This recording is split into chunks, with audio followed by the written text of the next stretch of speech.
우리가 고린도후서 오늘 본문의 말씀에 보면은 이 말씀이요, 목사님들이 축도할 때 쓰는 말씀이에요. 여기에 보면 뭐라고 되어 있냐면 주 예수 그리스도의 은혜와 하나님의 사랑과 그리고 성령의 교통하심이 너희 무리와 함께 있을지어다. 이 말씀에서 오늘 성도님들이 꼭 이해했으면 좋겠는 것이, 우리 예수 그리스도께서 우리들에게 하신 사역을 한마디로 표현하다 그러면 은혜, 이렇게 표현할 수 있는 게 은혜. 예수 그리스도가 우리의 죄를 위해서 죽어주신 것, 그 은혜로 말미암아 우리가 죄사함을 받을 수 있는 것이죠. 그래서 예수 그리스도의 은혜다, 이렇게 특징 지을 수 있는 거예요. 그런데 하나님은 또 하나님의 사역은 뭐 어떻게 한 단어로 표현할 수 있느냐 할 때는 그 예수 그리스도를 죄인된 우리들을 위해서 보내주신 사랑으로 우리가 표현할 수 있단 말이에요. 그래서 예수 그리스도의 은혜와 하나님의 사랑, 이 두 가지를 우리가 통해서 우리가 구원을 받게 되는 것이죠. 근데 이 예수님이 십자가에서 죽어주신 것이 정말 우리의 죄를 위해서 죽어주셨다라는 그 사실, 또 아버지 하나님이 우리를 독생자를 주실 정도로 사랑하여 주시는 그 사랑을 사람들이 잘 깨닫지를 못하는 거예요. 이거를 주님의 은혜와 사랑을 깨닫지 못해요. 그러니까 그걸 깨닫지 못하니까 예수님이 죽어주신 게 나랑 무슨 상관이냐, 또 하나님이 우리를 사랑하신다면은 왜 나에게 이런 기도를 응답해 주지 않느냐. 그러니까 예수님의 은혜와 하나님의 사랑을 잘 이해를 못해요. 그래가지고 많은 사람들이 이 복음을 대부분 알죠, 모든 사람들이. 그렇지만 그들이 이 복음을 이해를 못하는 거예요.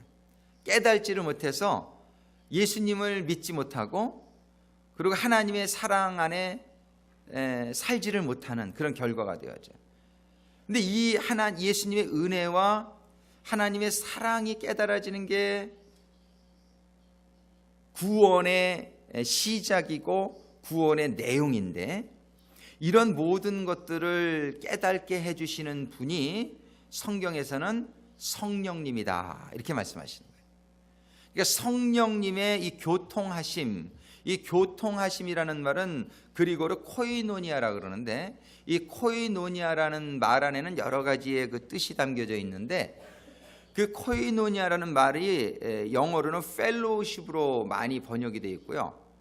또 어떤 데서는 커뮤니케이션이라고 번역이 되어 있고, 어떤 곳에서는 쉐어링이라고 번역이 되어 있고, 한 17가지 틀린 단어로 이 코이노니아라는 단어가 번역이 되어 있습니다. 그래서 코이노니아라는 단어를 잘 이해하기가 참 쉽지가 않은데, 예수님의 은혜, 아버지 하나님의 사랑, 그리고 성령님의 코이노니아라고 성경은 얘기하고 있어요. 오늘 이 코이노니아라는 것에 대해서 잘 좀 이해를 할 수 있게 되기를 바라요. 이 코이노니아라는 단어가 참 중요해요. 너무너무 중요한데, 그 이유를 우리 요한일서 1장 3절과 4절에서 같이 보시겠어요? You English speakers read in English and Korean read in Korean. 이거 파워포인트가 왜 안 뜨죠? 내가 이걸 안 줬구나, 파워포인트를. 아이고 참, 일부 예배 보고 바로 여기 계속 있다 보니까 그거 주는 걸 잊어버렸네. 그냥 제가 읽어드리겠습니다. 한국말로는 우리가 보고 들은 바를 너희에게 전함은 너희로 우리와 사귐이 있게 하려 함이니. 이게 무슨 말이냐면, 우리가 보고 들은 바를, 이 요한이 쓴 건데요, 우리가 보고 들은 바를 너희에게 전함은, 이것은 사도 요한이 예수님을 보고 예수님께 들은 바를 너에게 전하는 것은 이런 얘기예요. 그러니까 사도 요한이 내가 예수님한테 배운 모든 것을 너에게 편지를 써서 이렇게 전하는 이유는, 전하는 목적은 너희로 우리와 사귐이 있게 하려 합니다, 이렇게 말해요. 사귐. 지금 이 복음을 전해주는 목적이 사귐이 있게 하려. 근데 사귐이라는 이 단어의 원어가 코이노니아예요. 우리의 사귐은 아버지와 그 아들 예수 그리스도와 함께 함이라. 그리고 그 사귐은, 이것을 쓰면 우리의 기쁨이 충만하게 하려 합니다. 이 말을 우리가 잘 이해할 수 있게 되기를 바라는데요, 먼저 여러분들 삶의 목적이 무엇입니까? 행복해지는 것이라고 우리는 말할 수 있을 거예요. 그죠? 우리가 사는 목적은 다 행복하기 위해서 살고 있단 말이에요. 아멘? 아멘. 그렇습니까? 불행하기 위해 사시는 분 없으세요? 근데 우리 반응이 오늘 시원찮네. 굉장히. 다들 행복하기 위해서 사시죠? 아멘? 아멘. 아멘. 근데 하나님은 어떠실까요? 하나님이 사시는 목적이 행복하기 위해서 하나님도 사신단 말이에요. 그럴까요? 아멘? 이렇게 박광자 전사님은 잠이 들깬 모습이야. 예배를 좀 1시간 일찍 보니까 그냥 이게 좀 정신이 안 차려지죠. 예배 안 오신 분도 굉장히 많은 것 같아요, 오늘. 우리가 사는 목적은 행복이란 말이에요. 그죠? 하나님도 행복하기 위해 사는데 행복은 언제 행복해집니까? 행복은요, 사람들과의 관계 속에서 오는 거예요. 이 행복은 그래서 혼자 있으면 어떻습니까? 외롭죠. 혼자 있으면 외롭고 쓸쓸하고 아무리 좋은 게 있어도 같이 나눌 사람이 없으면 재미없고, 그죠? 그렇단 말이에요. 이 행복은 관계 속에서 와요. 그래서 우리 한자에 보면 사람 인자가 이렇게 서로 의지하면서 산다, 그죠? 이 사람은요 소셜 애니멀이다 이런 말을 해요. 아리스토텔레스. 소셜 애니멀, 이게 사회적인 동물이다. 그건 뭐냐면 사람은요 이 관계 속에서 행복을 느끼고 우리 살게 되어 있는 거예요. 이 사귐이, 관계가 안 좋으면요 굉장히 불행해요. 부모와 자식 간의 관계가 안 좋아 보세요. 아주 불행하죠. 부부 간의 관계가 안 좋아 봐요. 아주 힘들죠. 그죠? 교회에서도 성도들 간의 관계, 목회자와 성도들 간의 관계, 그래서 어떻게 해서든지 관계를 잘하는 사람은 성공해요. 관계를 잘하는 사람은 행복해지고 성공합니다. 아멘. 이 관계, 이 다른 말로 하면 영어로 말하면 펠로우십이에요. 이게 관계가.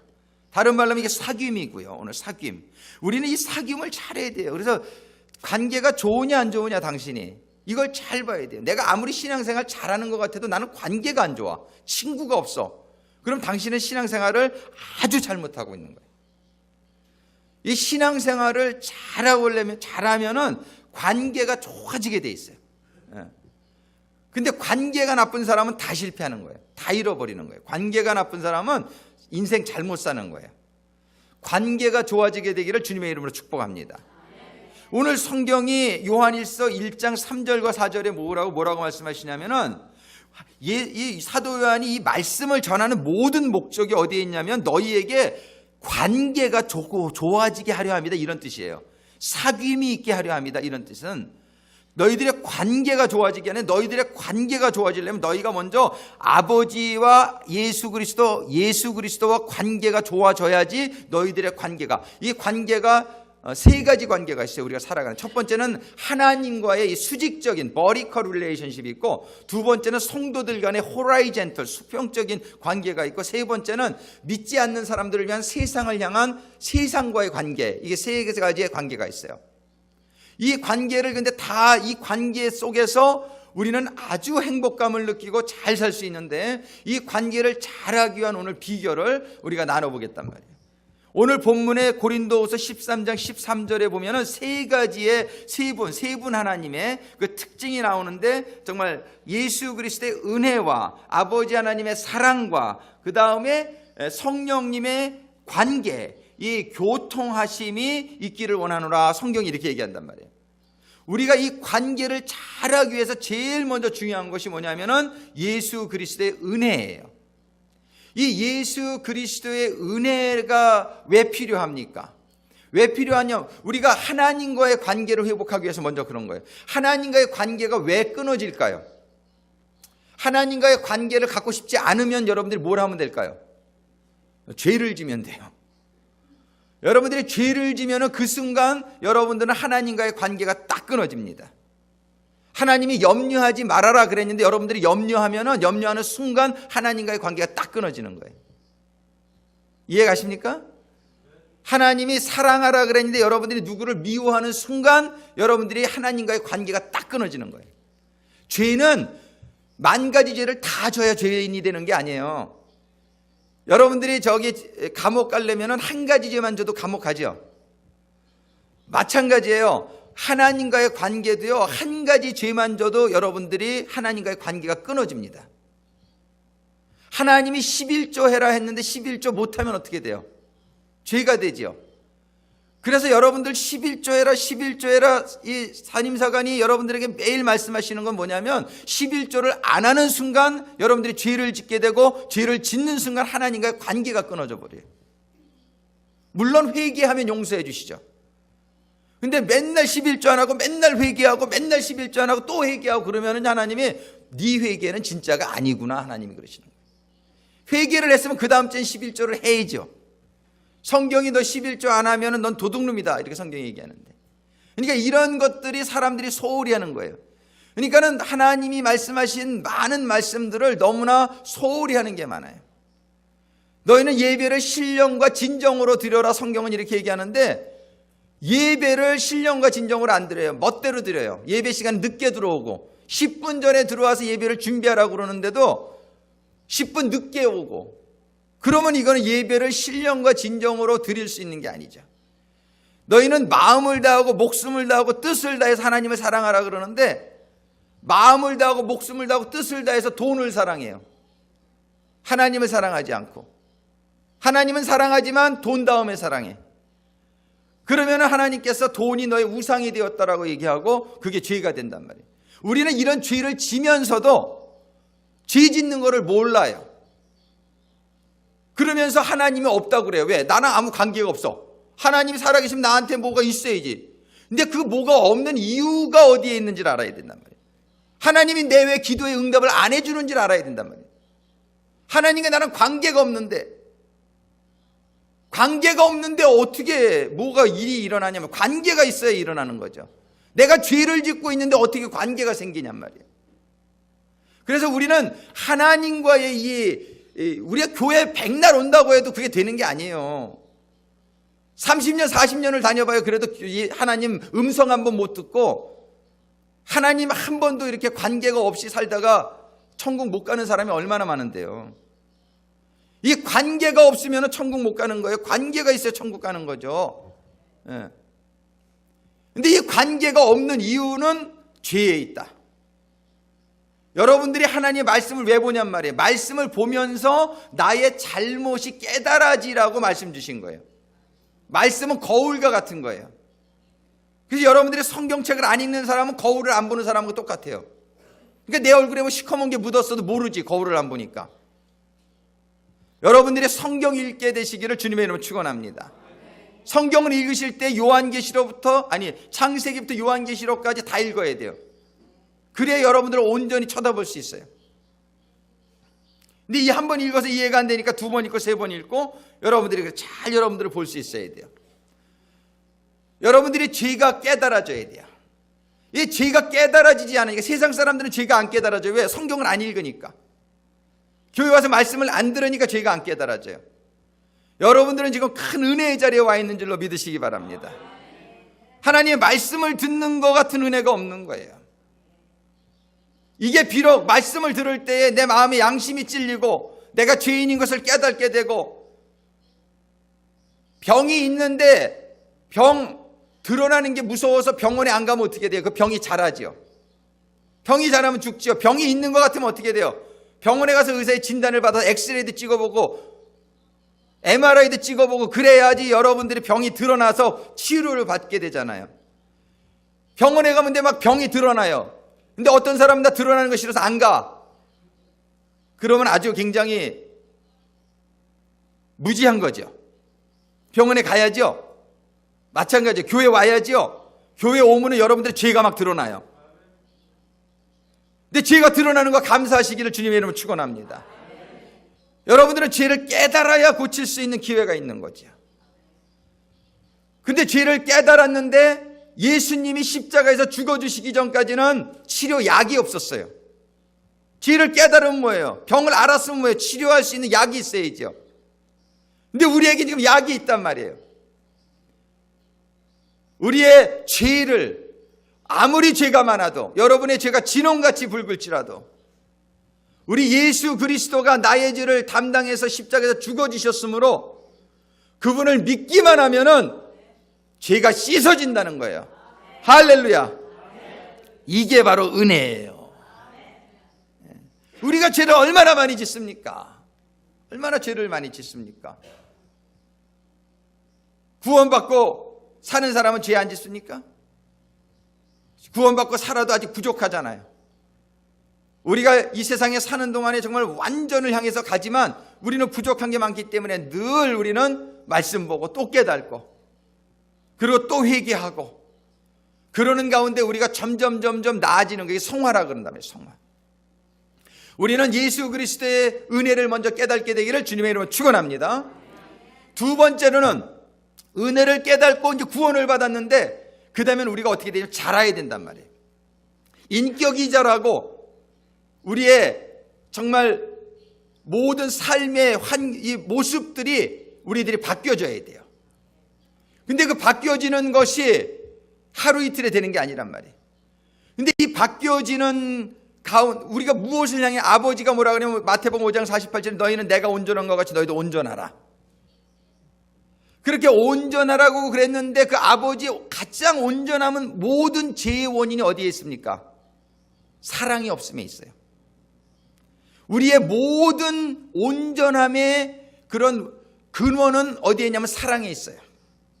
사랑이 있으면 하나님께 죄 안 져요. 하나님에 대한 사랑이 있으면. 여러분들의 아내에 대한 사랑이 있으면 여러분들이 죄를 안 져요. 여러분들의 부모에 대한 사랑이 있으면 부모님께 죄 안 져요. 아멘. 여러분들 친구들에 대한 사랑이 있으면 여러분들이 죄를 안 져요. 그래서 하나님의 사랑을 우리가 깨달아가면서 우리가 점점 우리는 완전해져 갈 수 있는 거예요. 이게 두 번째 우리에게 중요한 컨셉이 뭐냐면 Love of Heavenly Father이에요. 독생자를 내어주신 하나님 아버지의 그 사랑, 그 사랑을 깨달아가는 게 두 번째 단계인데 그 사랑을 깨달아가면서 하나님에게 점점 온전한 사람이 되어져 가고 그 하나님의 사랑을 깨달아가면서 우리는 우리의 이웃들에게 온전한 사람이 되어가고 내 이웃을 내 몸과 같이 사랑하라 성경에 얘기하셨잖아요. 이 두 번째, 첫 번째 은혜, 두 번째 사랑. 근데 이 모든 것을 우리들에게 깨닫게 해주시는 분이 성경은 성령이라고 말씀하시는 거예요. 성령은 진리의 영, 성령은 가르치시는 영, 성령은 증거의 영. 그래서 뭐래? 너에게 성령이 임하시면 너희가 권능을 받고 뭐라 그래? 너희가 증인이 되리라. 성령은 증거의 영이에요. 성령이 너희들에게 가르쳐 주시리니 너희가 염려하지 마라. 여러분들이 세상의 선생님들 고맙지만 제일 위대한 우리들의 인생의 선생은 성령님인 줄로 믿으시기 바랍니다. 예수님이 선생님이셨지만 그분은 지금 성령님으로 우리와 함께 하신단 말이에요. 그래서 성령님이 우리를 가르쳐 주시면은 우리가 진짜 하나님의 말씀을 깊이 있게 깨달을 수 있단 말이에요. 우리는 이 성령님의 깨닫게 해주심에 따라 예수 그리스도의 은혜가 깨달아지고 아버지 하나님의 사랑이 깨달아지고 그런 가운데에 우리의 죄가 사함을 받고 하나님의 인격을 닮아가는 가운데 하나님과의 펠로우십, 하나님과의 교제가 회복이 되어지고 하나님과의 교제가 회복이 되어지는 가운데 이것은 뭐냐면 성령으로 우리가 충만을 받게 될 때 하나님과 교제가 회복된다는 거죠. 성령으로 충만함 받게 될 때 하나님과 교제가 회복될 때에 우리 모두의 교제가 회복되어질 줄로 믿습니다. 오늘 우리가 피크닉 가요. 아멘. 피크닉 데이인데 피크닉 가가지고서 우리가 세상적인 친교를 나눈다면은 이거는 별 의미가 없어요. 그러면 이 처치 피크닉하고 월들리 피크닉하고 no difference. 세상적인 친교만 나누려고 우리가 가는 게 아니에요. 우리는 오늘 이 시간에 예수님의 은혜로 여러분들이 아직 사함받지 못한 죄가 있다면 이 시간에 고백하면서 여러분들이 모두 예수님의 은혜로 죄사함의 은혜가 임하는 시간이 되기를 주님의 이름으로 축원합니다. 예수님의 은혜로 죄사함을 받는 순간에 여러분들이 하나님의 사랑을 더 깨닫게 되는 그런 은혜가 임하게 되기를 원하고 예수님의 은혜와 하나님의 사랑이 또 성령님 임하게 되시는 가운데에 하나님과의 교제가 회복되어지고 그러는 가운데에 성령의 제가 오늘 말씀 준비한 게 참 많은데 너무 중요한데 다음 주에 좀 더 해야 되겠네요. 이 성령이 강림하실 때요, 바람같이 임하고 불같이 임하고 성령이 말하게 하심을 따라 방언으로 임했죠. 바람같이 임했다는 건 뭐냐면은, 바람은 루아흐, 히브리어로 이거는 생명을 의미해요. 그게 성령이 바람같이 임했다는 것은 성령이 임하실 때 우리에게 생명이 임하셨다는 거예요. 그리고 불같이 임했다는 건 불은 능력을 의미하고 또한 희생을 의미해요. 나의 몸을 태워서 불을 밝히잖아요. 그래서 성령이 불같이 임했다는 것은 우리에게 능력이 임했다는 것을 의미하고 우리에게 희생하는 그런 성령의 정신, 하나님의 사랑이 임하는 것을 의미해요. 사랑이 뜨겁죠. 이 불은 사랑을 의미하는 거예요. 그래서 하나님의 성령으로 생명이 임하고 불같은 성령으로 인하여 우리에게 사랑이 임해가지고 세 번째가 참 중요해요. 성령이 말하게 하심을 따라 말했다. 이게 방언의 은사인데, 성령이 말하게 하심을 따라 말하게 될 때 어떤 일이 일어났어요? 온 사람들이 다 자기네 나라 말로 알아듣는 역사가 일어났어요. 그건 뭐냐면 언어의 장벽에 극복되어지는 역사가 일어난 거예요. 오늘 우리 올레이션스 교회 우리는 몽골리안 분들도 있고 우리 아메리칸 분들도 있고 또 이렇게 스페니시 분들도 있고 한국말을 잘 못하시는 분들이 있어요. 저는 오늘 우리의 교제가 우리 바람같이 임하는 성령님의 생명과 불같이 임하는 하나님의 사랑으로 우리가 채워진 다음에 성령이 말하게 하시는 언어를 우리가 말하면서 우리의 언어의 장벽과 성령이 말하게 하신다는 상징적인 사건이에요. 우리의 문화의 장벽과 우리의 모든 성격의 장벽들이 극복되어지는 가운데 성령 안에서 통일되는 역사가 일어나기를 주님의 이름으로 축원합니다. 우리 피크닉에 가서 비록 말은 안 통하더라도 여러분들의 영 안에 하나님의 생명이 임해 있고 여러분들의 영 안에 하나님의 사랑이 임해 있는 가운데 여러분들이 짜증내지 마시고 다른 사람 밥 먼저 떠다 주고, 이게 사랑이잖아요. 사랑은 헌신하고 희생하는 거 아니에요, 그죠? 그리고 끝나고 나서 잘 쓰레기 다 줍고 얌체같이 땅 먹고 혼자 가지 마시고, 이렇게 우리가 좀, 사랑은 희생이에요, 그죠? 우리가 정말 언어의 장벽도 사랑으로 우리가 바디랭귀지로 I love you, 예. 정말 이렇게 막 사랑의 랭귀지를 우리가 교통하는 가운데 모든 언어와 문화와 성격의 장벽이 극복되어지는 성령의 공동체 코이노니아가 이루어지는 우리 피크닉이 되어지기를 간절히 소망합니다. 할렐루야. 이 시간 우리 잠깐 기도하시겠어요?